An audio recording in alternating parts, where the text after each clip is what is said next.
Hi friends, ஃப்ளிப்கார்ட்டில் வந்துட்டு keyboard மவுஸும் வந்து ஆர்டர் போட்டிருந்தோம். அது வந்து 2 or 3 டேஸ்லேயே வந்துருச்சு. எப்போயுமே எலக்ட்ரிக்கல் பொருள் வந்து ஃப்ளிப்கார்ட்டில் இதில் வாங்கும்போது கொஞ்சம் பயமாக இருக்கும். இந்த தடவை தான் என் பொண்ணு ஆர்டர் போட்டிருந்தாங்க. அவங்க போட்டு வந்துருச்சு. கிளாஸ் போயிருந்தாங்க. ஸோ அவங்க வர ஓப்பன் பண்ணலான்னு நினச்சேன். என் பையன் ஓப்பன் பண்ணுங்கன்னு சொல்ல நானே ஓப்பன் பண்ணிட்டேன். நல்லா அழகாக இருந்துச்சுங்க. இதோட ரேட்டு வந்து பார்த்திங்கன்னா 400 தான் நினைக்கிறேன். அதுக்குள்ளே தான் இருந்துச்சு. நல்லா இருந்துச்சு. அப்புறம் அவங்க வந்து தான் என் பொண்ணு வந்து தான் ஓப்பன் பண்ணி பார்த்தாங்க, டைப் பண்ணி பார்த்தாங்க. நல்லா தான் இருந்துச்சு. அதுக்கு முன்னாடி நானும் செக் பண்ணேன், நல்லா இருந்துச்சு. இப்போ ஒரு சில பொருள் வந்து நல்லா தான் அமையுது இல்லைங்க.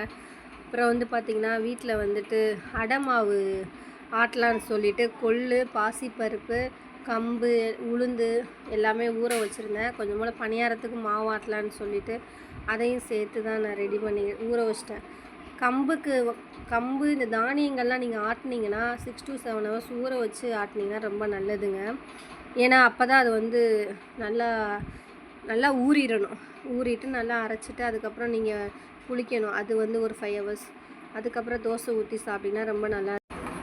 ஈவினிங் டைம் வந்து தம்பியை ஸ்கூல்லேருந்து கூப்பிட்டு வரும்போதே பார்த்திங்கன்னா பப்ஸும் வந்து ரஸ்க்கும் கேட்டான்னு சொல்லி வாங்கிட்டு வந்துட்டேன். ரஸ்க்கு கேட்கல, நான் தான் வாங்கினேன். பப்ஸு தான் அவன் கேட்டான். ரஸ்க்கு வந்து நாங்கள் சின்ன வயசில் இதாங்க சாப்பிடுவோம். இப்போலாம் வந்துட்டு க்ரீன் பிஸ்கட் அந்த இதில் போயாச்சு பசங்க. ஆனால் இந்த ரஸ்க்கு பார்த்திங்கன்னா ஸ்வீட்டே இருக்காது. ரொம்ப நல்லது. நம்ம பசங்களுக்கு இந்த மாதிரி வாங்கி கொடுத்தா ரொம்ப நல்லது. இந்த மாதிரி சாப்பிட்லாம்.